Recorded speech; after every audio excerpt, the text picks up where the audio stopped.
എല്ലാവർക്കും നമസ്കാരം. പുതിയ നമുക്ക് ഒരു വീഡിയോയിലേക്ക്. ജപവും ധ്യാനവും നമ്മുടെ ജീവിതത്തിൽ അത്യന്താപേക്ഷിതമാണ്. ആ ജപത്തിലൂടെയും ധ്യാനത്തിലൂടെയും നമുക്ക് സ്വസ്ഥത, മനോസ്വസ്ഥത, മനസ്സിൻ്റെ സ്വസ്ഥത, മനസ്സിൻ്റെ മറ്റുള്ള വിചാരങ്ങളിൽ നിന്നൊക്കെ ഒരുപാട് മാറ്റം ഉണ്ടാകും. അതുകൊണ്ട് നമുക്ക് കുറച്ച് സമയത്തേക്ക് ധ്യാനിക്കാം. ആ ധ്യാനിക്കുന്നതിന് മുമ്പ് നമ്മുടെ പുതിയ സഹോദരന്മാർക്കൊരു കഥ വേണം. ആ കഥ എന്തിനാണെന്ന് വെച്ച് കഴിഞ്ഞാൽ അതും വിശ്വാസത്തിൻ്റെ ഒരു ഭാഗമാണ്. എന്താന്ന് വെച്ചാൽ വെറുതെ കണ്ണടച്ചിരുന്നോളാൻ പറഞ്ഞു കഴിഞ്ഞാൽ സാധാരണ അത് അപ്രാപ്യമാണ്. കണ്ണടച്ചിരിക്കാം, പക്ഷെ കണ്ണടയ്ക്കുമ്പോൾ നമ്മുടെ വിചാരങ്ങളിൽ മാറ്റം ഉണ്ടാവും. അതുകൊണ്ട് പണ്ട് കാലത്ത്, നേരത്തെ ഉള്ള കാലത്ത് നമുക്കിവിടെ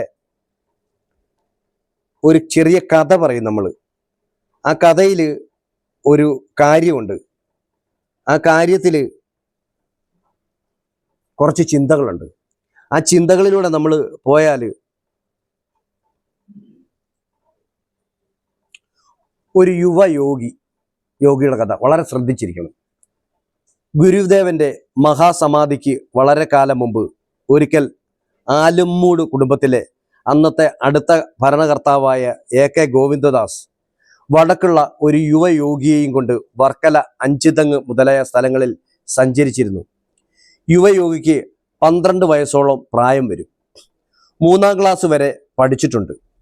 വിളറിയ ശരീരപ്രകൃതം, എരിവിലാണ് കൂടുതൽ പ്രീതി. മുളകരച്ച് കലക്കി കൊടുത്താൽ തൃപ്തിയായി കുടിക്കും. ദിനംപ്രതി ഉച്ചയ്ക്ക് 2 മണിക്കൂർ നേരം മാത്രമേ സംസാരിക്കുകയുള്ളൂ. അതൊരു വലിയ നിഷ്ഠ പോലെ അനുഷ്ഠിച്ചു വന്നു. ശേഷം 22 മണിക്കൂറും മൗനമായിരിക്കും. എങ്കിലും കുട്ടികളോട് ചേർന്ന് കളിക്കും. സംസാരിക്കുന്ന ആ 2 മണിക്കൂർ നേരം യോഗി ഒരു മഹാവൈദ്യനാണ്.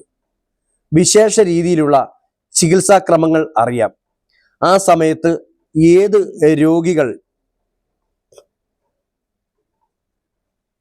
രോഗികൾ ചെന്നാവശ്യപ്പെട്ടാലും രോഗത്തിന് തക്ക മരുന്നുകൾ പറഞ്ഞു കൊടുക്കും. ഉടനുടൻ എഴുതിയെടുക്കണം. ആവർത്തിച്ച് പറയുകയില്ല.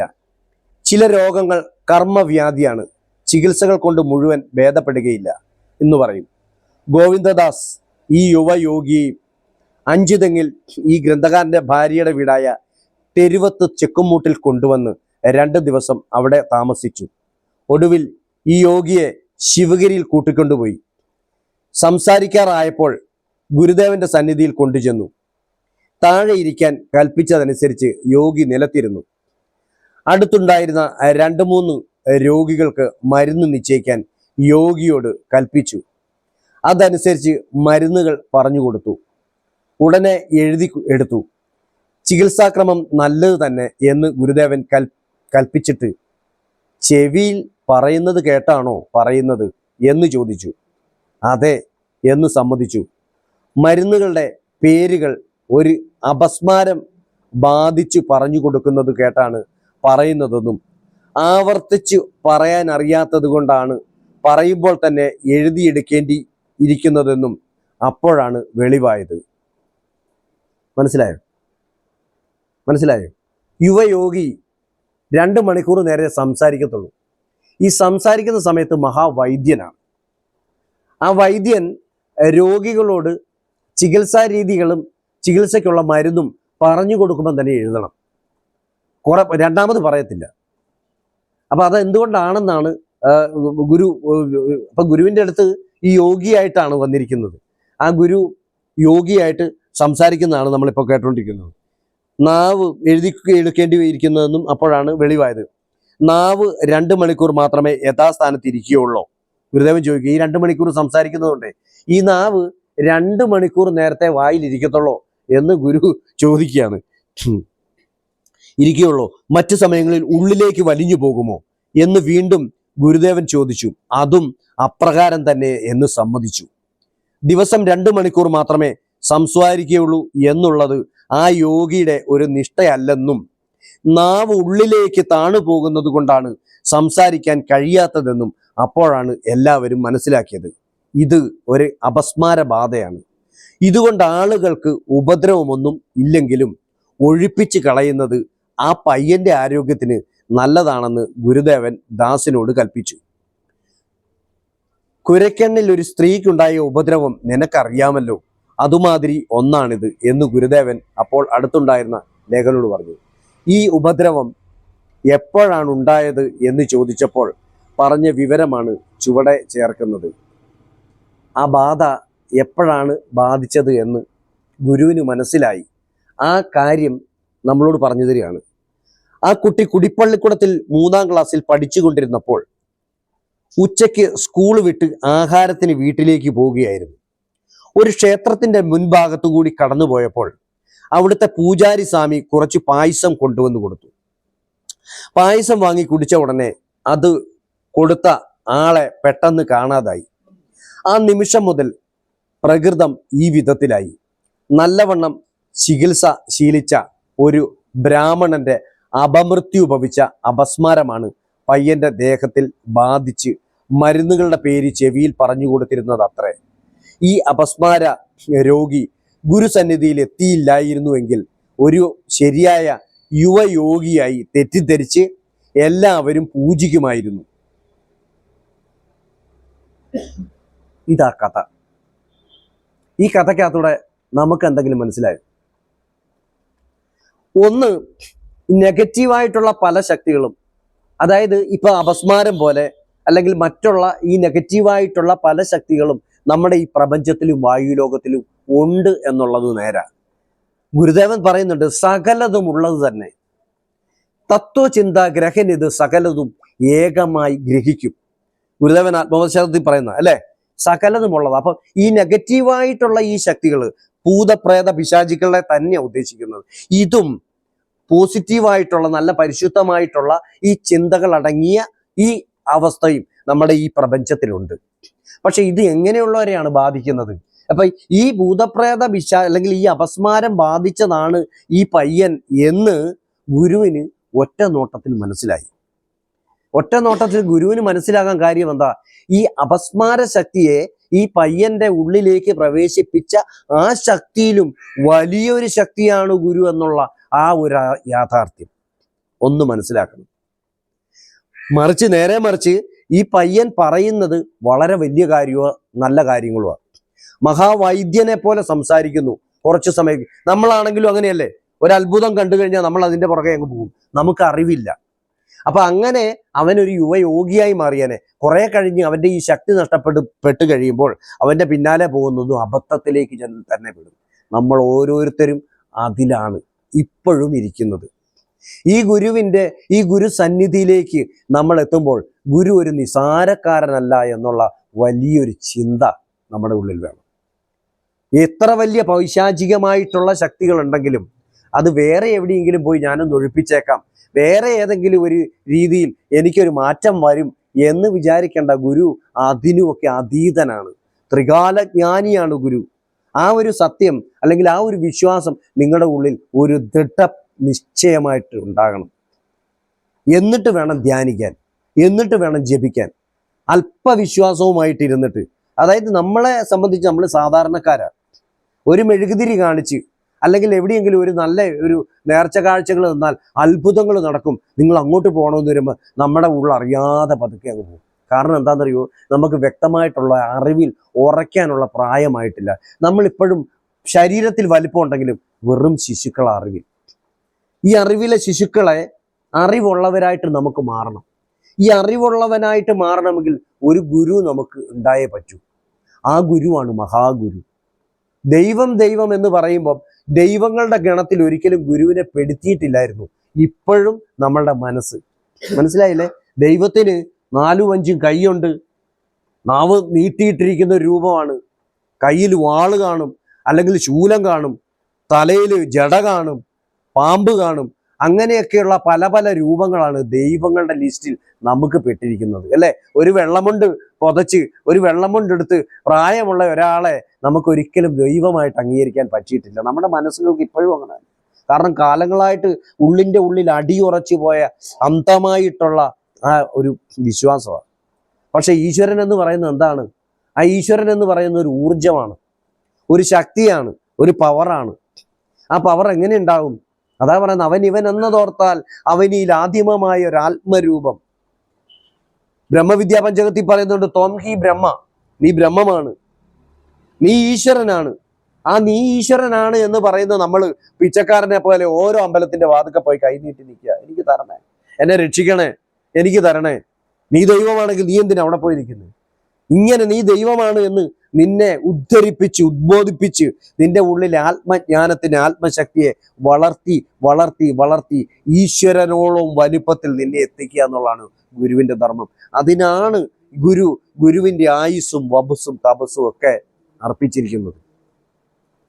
മനസ്സിലായില്ലേ? അപ്പം ഈ ഒരു ഈശ്വരീയമായിട്ടുള്ള ഒരു വിശ്വാസത്തിൽ നമ്മൾ ഗുരുവിന്റെ സന്നിധിയിൽ ഗുരുവിന്റെ മക്കളായിട്ട് നമ്മൾ ചേരുന്നുണ്ടെങ്കിൽ നമ്മൾ വീണ്ടും പുറകോട്ട് പോകാൻ പാടില്ല. പൈശാചികമായിട്ടുള്ള ഈ ശക്തികളിലും പൈശാചികമായിട്ടുള്ള ഈ ബന്ധനങ്ങളിലും പെട്ട് നമ്മുടെ മനസ്സിനെ പുറകോട്ട് വലിക്കാൻ പാടില്ല. നമുക്ക് ആവശ്യത്തിനുള്ള ഭൗതികമായിട്ടുള്ള ശ്രേയസ് പ്രേയസ് ഒക്കെ ഭഗവാൻ നമുക്ക് തരും. പക്ഷെ നമുക്കതിന് യോഗ്യരാകണം. അതിനു വേണ്ടിയിട്ട് നമ്മൾ നമ്മുടെ മനസ്സിനെ ഒരുക്കണം. ഇപ്പം ഞാൻ പറഞ്ഞു, നമ്മുടെ പ്രിയപ്പെട്ട നമ്മുടെ സഹോദരന്മാർ ആ പദയാത്രയിൽ നിന്ന് കിട്ടിയ ചെറിയൊരു തീപ്പൊരി ഉള്ളിൽ വന്നു. ഓം ശ്രീനാരായണ പരമഗുരവേ എന്നും ആ ഗുരുവിൻ്റെ മഹത്വം എന്താണെന്നും ഗുരുവിൻ്റെ മഹിമ എന്താണെന്നും ആ സഹോദരന്മാരുടെ ഉള്ളിൽ തോന്നി. അവരത് കെടാതെ ഇപ്പം 2-3 ആഴ്ചയായിട്ട് ഈ ആലയത്തിൽ വരുന്നുണ്ട്. അനുഗ്രഹത്തിൻ്റെ കൊടുമുടിയിൽ അല്ലെങ്കിൽ അനുഗ്രഹത്തിൻ്റെ ഒരു ഗുരുവർഷം തന്നെ അവരുടെ ഭവനങ്ങളിൽ ഉണ്ടാവും. ഉടനെയല്ല, അടുത്ത ഞായറാഴ്ചയല്ല, അല്ല അടുത്ത 10-ാം തീയതി അല്ല, കാലങ്ങൾ കഴിയുമ്പോൾ തീർച്ചയായിട്ടും. എന്നാലും ഈ കാലങ്ങൾ അവർക്ക് ബുദ്ധിമുട്ടില്ലാതെ പോകാൻ പറ്റും. എത്ര പ്രതിസന്ധി ഘട്ടങ്ങൾ വന്നാലും ആ ഗുരുവിൻ്റെ വലിയ സഹായം, ആ സഹായ ഹസ്തം ഉണ്ടാകും. കാരണം എന്താണെന്ന് വെച്ചാൽ ഞാൻ ചുമ്മാ പറയുന്നതല്ല. എൻ്റെ ജീവിതത്തിൽ ഞാൻ പറഞ്ഞില്ലേ, ഓരോ ദിവസവും എനിക്കത് പറയാതിരിക്കാൻ പറ്റത്തില്ല. എനിക്ക് എന്നെ ചൂണ്ടിക്കാണിച്ചേ പറയാനൊക്കത്തുള്ളൂ. എന്നെ ചൂണ്ടിക്കാണിച്ച് എനിക്ക് പറയത്തക്ക രീതിയിൽ ഭൗതികമായിട്ടുള്ള നന്മകളും ആത്മീയമായിട്ടുള്ള ആ നന്മകളും എന്നെ നടത്തിയിട്ടുണ്ട് ഭഗവാൻ. ഞാൻ പറഞ്ഞില്ലേ, ഇതുപോലെ തിരിഞ്ഞിരുന്ന ഞാൻ ഈ ഗുരുമന്ദിരത്തിൻ്റെ ആ മൂലയ്ക്ക് മാറിപ്പോയിരുന്ന ഞാൻ അന്ന് ശ്രീമദ് ശങ്കര പാണി പല്ലവഗിരി അത് പറയുമ്പോൾ മറ്റുള്ളവർ ഞാൻ പറയുന്നത് തെറ്റിപ്പോകും, എന്നെ കളിയാക്കുമല്ലോ എന്നോർത്ത് മാറിപ്പോയിരുന്നിട്ടുണ്ട്. അവിടുന്ന് പതുക്കെ ഞാൻ മുന്നോട്ട് കയറി ഇവിടെ വന്നിട്ട് ഞാനിപ്പോൾ തിരിഞ്ഞിരിക്കുന്ന പരുവത്തിലൊന്നായില്ലേ. ഇവിടെ വന്ന് അവിടെ ഇരുന്ന് നോക്കുമ്പം ഇവിടെ ഇരിക്കുന്ന നിസാര, ഇവിടെ ഒന്ന് ഇരുന്ന് നോക്കി. ഇവിടെ ഈ പായയിൽ ഒന്ന് തിരിഞ്ഞഭിമുഖമായിട്ട് ഈ ഭഗവാന്റെ ആ ഒരു സാന്നിധ്യത്തിൽ ഒന്നിരിക്കണമെങ്കിൽ ഒരു പവർ വേണം, ഒരു ശക്തി വേണം. ആ ശക്തിയിൽ നമ്മളെ ആക്കും. അപ്പൊ ആത്മീയമായിട്ട് നിറച്ചില്ലേ, 10 പേരിയ്ക്കുന്നിടത്ത് 3 പേര് ഒരുമിച്ച് ഒരു സ്ഥലത്തുണ്ടെങ്കിൽ ഒന്ന് എഴുന്നേറ്റ് നിന്ന് എന്തെങ്കിലും പറയാൻ വിറയ്ക്കുന്ന ഒരു മനുഷ്യനാണ് ഞാൻ. ഇന്ന് ആ 3 പേരിൽ ഒരു ലോഡ് ആൾക്കാർ വന്നാലും എനിക്ക് കുഴപ്പമില്ലാത്തുള്ള ധൈര്യം തന്ന ഇവിടുന്ന എൻ്റെ ഭഗവാൻ. അതുപോലെ ഭൗതികമായിട്ടുള്ള ഏറ്റവും എന്താ പറയേണ്ടത്, അന്നന്ന് ഇപ്പോഴും അങ്ങനെ തന്നെയാണെങ്കിലും ഇപ്പോൾ നമുക്കൊരു ഉറപ്പുണ്ട്. കാരണം എന്താണെന്നറിയോ, ഒന്നുമില്ലെങ്കിൽ ബാങ്ക് ബാലൻസ് ഇപ്പോഴും ഇല്ല, സീറോയാ.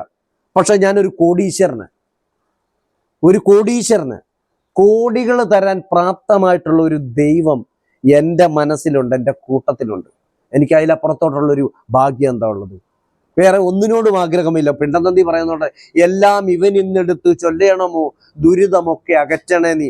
ഒന്നും പറയുന്നില്ല ഞാൻ, എല്ലാം അറിയുന്നുണ്ട്. നമ്മുടെ എല്ലാ സങ്കടങ്ങളും അറിയുന്നുണ്ട്, നമ്മുടെ എല്ലാ ദുഃഖങ്ങളും അറിയുന്നുണ്ട്. എന്നിട്ടും എന്തേ ഭഗവാനെ ഇതൊന്ന് താമസിപ്പിക്കുന്നത് എന്ന് നമുക്ക് തോന്നും, ഇല്ലേ? കുചേലന്റെ കഥ ഓർമ്മ വേണം. ആ കുചേലന്റെ ഏറ്റവും വലിയ കൂട്ടുകാരനായിരുന്നു ശ്രീകൃഷ്ണൻ. ശ്രീകൃഷ്ണൻ അവിടെ രാജകുമാരനായിട്ട് രാജാവായിട്ട് വളരെ സുഖമായിട്ട് ജീവിക്കുമ്പോഴും കുചേലൻ അങ്ങ് താഴെ കൊച്ചു കുടിലിൽ വളരെ ദാരിദ്ര്യത്തിൽ ഒരു തുണിയില്ല. അതാ കുചേലൻ എന്ന് പറഞ്ഞ തുണി ഇല്ല, ഉടുക്കാൻ മാറി, നല്ലൊരു വസ്ത്രമില്ല. ആ കുചേലനായിട്ട് ജീവിച്ചു. കളിയാക്കി വിളിക്കുന്ന കുചേലൻ. നല്ലൊരു വസ്ത്രമില്ല, അത്രയും ദാരിദ്ര്യത്തിൽ കഴിയുക. എന്താ മാറ്റാതിരുന്നത്? ഒടുവിൽ അന്വേഷിച്ച് ചെന്നിട്ട് പറഞ്ഞോ? ഒടുവിൽ അന്വേഷിച്ചു. ഇതുപോലെ നമ്മുടെ ജീവിതത്തിലും ഭഗവാന്റെ അനുഗ്രഹം മേടിക്കാൻ നമുക്കൊരു സമയമുണ്ട്. ആ സമയത്ത് തീർച്ചയായിട്ടും തരും. ഈ ഒരു സന്നിധിയിൽ ഒന്ന് വന്ന് ഇങ്ങനെയൊന്ന് ഇരിക്കാൻ എന്താ പറയേണ്ടത്, അതൊരു അവസരമാണ്. എല്ലാവർക്കും കിട്ടത്തില്ലത്. എത്രയോ പേര് ആഗ്രഹിക്കുന്നുണ്ടെന്നറിയാവോ?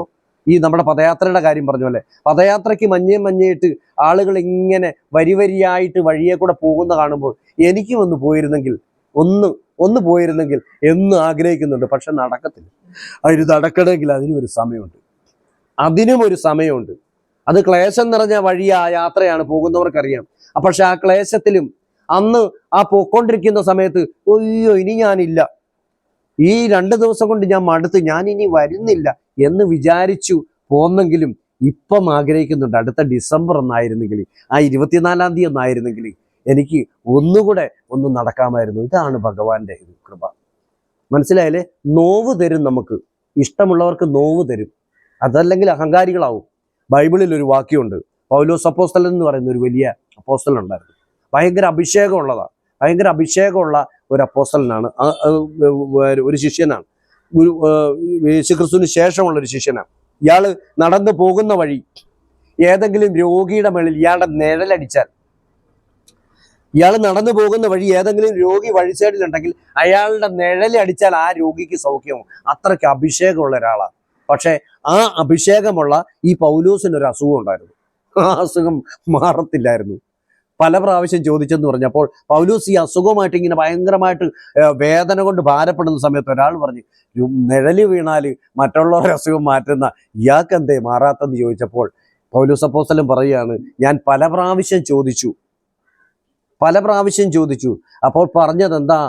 എൻ്റെ ദൈവം പറഞ്ഞത് എന്താണെന്നറിയാവോ? വെളിപാടുകളുടെ ആധിക്യത്താൽ നീ നിഗളിച്ചു പോകാതിരിക്കാൻ നിന്റെ ജഡത്തിൽ ഒരു ശൂലം ഞാൻ തന്നെ തന്നതാണ് എന്ന് പറഞ്ഞതുപോലെ, വളരെ ഭക്തിയായിട്ട് നിൽക്കുന്ന നമ്മുടെയൊക്കെ ജഡത്തിൽ ഒരു ശൂലമുണ്ട്.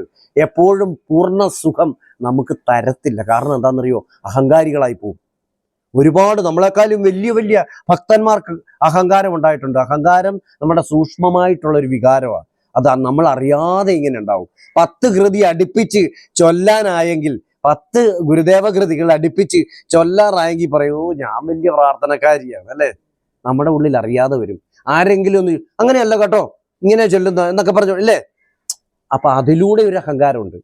നീ സൗന്ദര്യത്തിന്റെ കാര്യത്തിൽ മറ്റുള്ളവരുടെ മുമ്പിൽ ഇച്ചിരി സൗന്ദര്യമുണ്ടെന്ന് സ്വയം തോന്നുന്ന ഒരാൾക്ക് വേറൊരാളെ കാണുമ്പോൾ ഒരു ചെറിയൊരിതുണ്ടാവും അല്ലെ? പണത്തിന്റെ കാര്യം, ഇങ്ങനെയൊക്കെ ഈ അഹങ്കാരം നമ്മളിൽ എപ്പോഴും ഉണ്ടാകുന്നത് കൊണ്ട് നമുക്ക് ഈ ജഡത്തിൽ അല്ലെങ്കിൽ നമ്മുടെ ജീവിതത്തിൽ ഒരു ചെറിയ ശൂലം ഈശ്വരൻ തരും.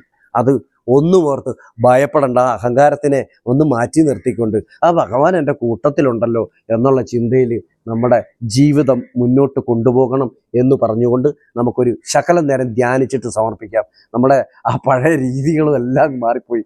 എങ്കിലും എന്താണെന്ന് വെച്ചാലും ഈ ഒരു കഥകളിലൂടെ അല്ലെങ്കിൽ ഈ ഒരു സംഭവങ്ങളിലൂടെ നമുക്ക് ഭഗവാനോടുള്ള വിശ്വാസം എത്രത്തോളം ആക്കാൻ പറ്റുമോ അത്രത്തോളം ആക്കുക. കാരണം നിങ്ങളുടെ ജീവിതത്തിൽ നിങ്ങൾ ഒറ്റയ്ക്കല്ലെന്നുള്ള ഒരു തോന്നൽ നിങ്ങളിൽ ഉണ്ടാകുകയും മാത്രമല്ല ഈശ്വര ചിന്തയിൽ അധിഷ്ഠിതമാകണം. 18, 20, 25 വർഷം ഓരോ ക്ഷേത്രങ്ങളിൽ നമ്മൾ പോയതുകൊണ്ട് കാര്യമില്ല. അതിൽ ഉള്ള സത്യത്തിലെ നമ്മൾ ഉൾക്കൊള്ളണം. മനസ്സിലായേ? തത്വമസി എന്ന് എഴുതി വെച്ചിട്ടുണ്ട്. ഒരുപാട് വർഷം കണ്ട് എന്താ തത്വമസി എന്ന് അറിഞ്ഞില്ല എങ്കിൽ അതുകൊണ്ട് വല്ല പ്രയോജനമുണ്ടോ? ജീവിതവും ഇത് തന്നെയാണ്. മനസ്സിലായല്ലേ? 10 ഇഞ്ചിന്റെ മെത്തയുണ്ട്, പട്ട് ബെഡ്ഷീറ്റ് ഉണ്ട്, പട്ടിന്റെ തരത്തിലുള്ള ബെഡ്ഷീറ്റാ, കിടന്ന ഉറക്കം വരത്തില്ലെങ്കിൽ ഇതുകൊണ്ട് വല്ല പ്രയോജനമുണ്ടോ? ഇഷ്ടം പോലെ വിഭവങ്ങൾ നമുക്ക് കഴിക്കാനുണ്ട് നമ്മുടെ വീട്ടിൽ. ഒരു ഗ്ലാസ് ചായ മധുരമിട്ട് കുടിക്കാൻ പറ്റത്തില്ലെങ്കിൽ അവൻ എന്തുണ്ടായിട്ടും വല്ല കാര്യമുണ്ടോ? ഷുഗറോ പ്രഷറോ എന്തെങ്കിലുമൊക്കെ അസുഖങ്ങളുണ്ട്. ഇഷ്ടം പോലെ വിഭവങ്ങൾ നമ്മുടെ വീട്ടിലുണ്ട്, കഴിക്കാനുണ്ട്. പക്ഷെ എനിക്ക് കഴിക്കാൻ മേലെങ്കിൽ എനിക്കതുകൊണ്ട് വല്ല കാര്യമുണ്ടോ? ഇല്ല. പക്ഷെ നമുക്ക് അനുഭവിക്കാനും കൂടെ പറ്റണം. അതിനും ഒരു യോഗം വേണം. അങ്ങനെ അനുഭവിക്കണമെങ്കിൽ ഈ ഒരു സന്നിധിയിൽ, ഈ ഒരു സത്സംഗത്തിൽ, ഈ സത്സംഗത്തിലൂടെ മാത്രമേ നമ്മുടെ മനസ്സിന് വളർച്ച ഉണ്ടാകത്തുള്ളൂ. വളർച്ചയുള്ള മനസ്സിൽ മാത്രമേ സ്നേഹം നിലനിൽക്കത്തുള്ളൂ. സ്നേഹമുള്ളിടത്ത് മാത്രമേ ഈശ്വരൻ ഉണ്ടാകത്തുള്ളൂ. അവിടെ അഹങ്കാരം പതുക്കെ ക്രമേണ നമ്മളെ വിശുദ്ധീകരിക്കും എന്ന് പറഞ്ഞുകൊണ്ട് ഇരിക്കുന്ന ഇരിപ്പ് ഒന്ന് നേരെ ഇരുന്നുകൊണ്ട്, ഒന്ന് ഇളകിയിരുന്നുകൊണ്ട്, നട്ടല് നേരെ നിവർത്തി, ശ്വാസോച്ഛ്വാസം നല്ലതായിട്ട് വിട്ട്, സുഖം ഏതാണോ ആ രീതിയിൽ ഇരുന്നുകൊണ്ട് കണ്ണുകളെ അടച്ച് ഈ ഭഗവാനെ മാത്രം മനസ്സിൽ ആലോചിച്ച്, ഭഗവാനെ മാത്രം മനസ്സിൽ ചിന്തിച്ച് നേരെ ഇരുന്ന് കണ്ണുകളടച്ച് മറ്റുള്ള ചിന്തകളൊക്കെ ഒഴിവാക്കി കടക്കാരൻ്റെയും അണ്ണാച്ചിയുടെയും മറ്റുള്ള ബ്ലേഡുകാരുടെയും എല്ലാ ചിന്തയും, വീട്, മക്കള്, ഭാര്യ, ഭർത്താവ് എല്ലാം ഒന്ന് കുറച്ച് സമയത്തേക്ക് മാറ്റി നിർത്തിയിട്ട് ഞാനും എൻ്റെ ഭഗവാനും മാത്രമായിട്ട് ഒരു ശകലം നേരം ഒന്നിരിക്കട്ടെ. മറ്റുള്ള ചിന്തകൾ വരാതിരിക്കാൻ ഉള്ളിൽ, മനസ്സിൽ ഓം ശ്രീനാരായണ പരമഗുരവേ എന്നുള്ള മന്ത്രം നല്ലോണം ആവർത്തിച്ച് ആവർത്തിച്ച് ആവർത്തിച്ച് ചൊല്ലിക്കുക. കണ്ണുകളെ അടച്ച് നേരെ ഇരുന്ന് ശ്വാസഗതി നല്ലോണം വിട്ട് ഓം ശ്രീനാരായണ പരമഗുരവേ നമഃ.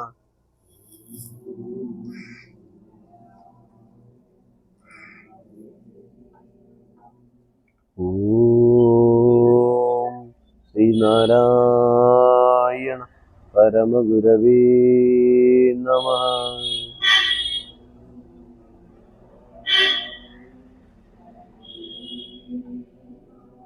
ഓം ശ്രീനാരായണ പരമഗുരവേ നമഃ.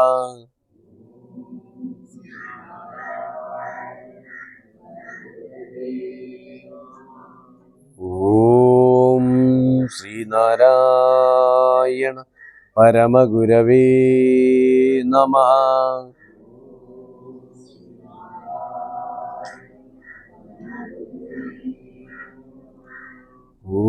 ഓം ശ്രീനാരായണ പരമഗുരവേ നമഃ.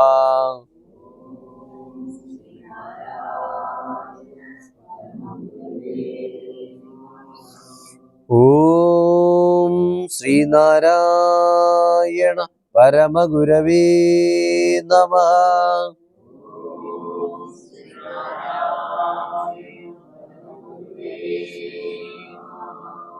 ഓം ശ്രീനാരായണ പരമഗുരവേ നമഃ.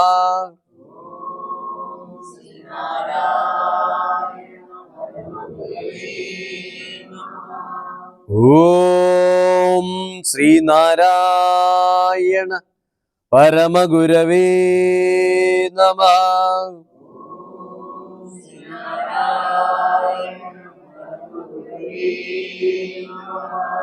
ഓം ശ്രീനാരായണ പരമഗുരവേ നമഃ.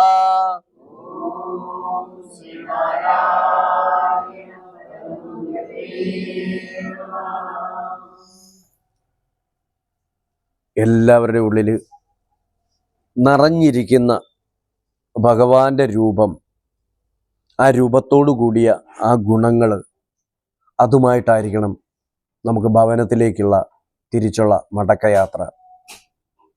അടുത്ത ഒരാഴ്ച കാലത്തേക്കിന് നമ്മുടെ ജീവിതത്തിൽ വരുന്ന പ്രതിബന്ധങ്ങളെ, പ്രശ്നങ്ങളെ, സങ്കടങ്ങളെ, ദുഃഖങ്ങളെ, സന്തോഷങ്ങളെ ഒക്കെ പങ്കുവെക്കാൻ, അല്ലെങ്കിൽ അതിൽ ഞാൻ ഒറ്റയ്ക്കല്ല, എൻ്റെ കൂട്ടത്തിൽ, എൻ്റെ ഉള്ളിൽ, എൻ്റെ മനസ്സിൽ എന്നോട് കൂടെ ഭഗവാനുണ്ട് എന്നുള്ള ഒരു ഉറച്ച വിശ്വാസം നമ്മളിലുണ്ടായിരിക്കണം. പ്രതിസന്ധി വരുന്ന സമയത്ത് നമുക്ക് തളർച്ചയുണ്ടാകാം, വിഷമങ്ങളുണ്ടാകാം. ആ സമയത്തും മനസ്സിൽ ഉറപ്പിക്കുക, വിശ്വാസത്തിന് ഉറപ്പിക്കുക, എൻ്റെ ഉള്ളിൽ എൻ്റെ ഭഗവാനുണ്ട്, എൻ്റെ കൂട്ടത്തിലുണ്ട്, ഇതിന് തീർച്ചയായിട്ടും ഒരു തീർപ്പുണ്ടാകും എന്ന് മനസ്സിൽ വിശ്വസിക്കുക. ഉറപ്പായിട്ടും അതിനനുസരിച്ചുള്ള ജീവിതാനുഭവങ്ങൾ നിങ്ങളുടെ ജീവിതത്തിൽ ഉണ്ടാകും. ഒരിക്കലും അപേക്ഷിക്കുന്നതിനെ ഉപേക്ഷിക്കാറില്ല. ഗുരുദേവൻ്റെ അടുത്ത് വരുന്ന ഒരാളെയും വെറും കൈയായിട്ട് വിട്ടിട്ടില്ല. അത് മനസ്സിൽ ഉറപ്പിച്ച് വിശ്വാസത്തോടു കൂടി കണ്ണുകളെ തിരുമ്മി തുറക്കാം.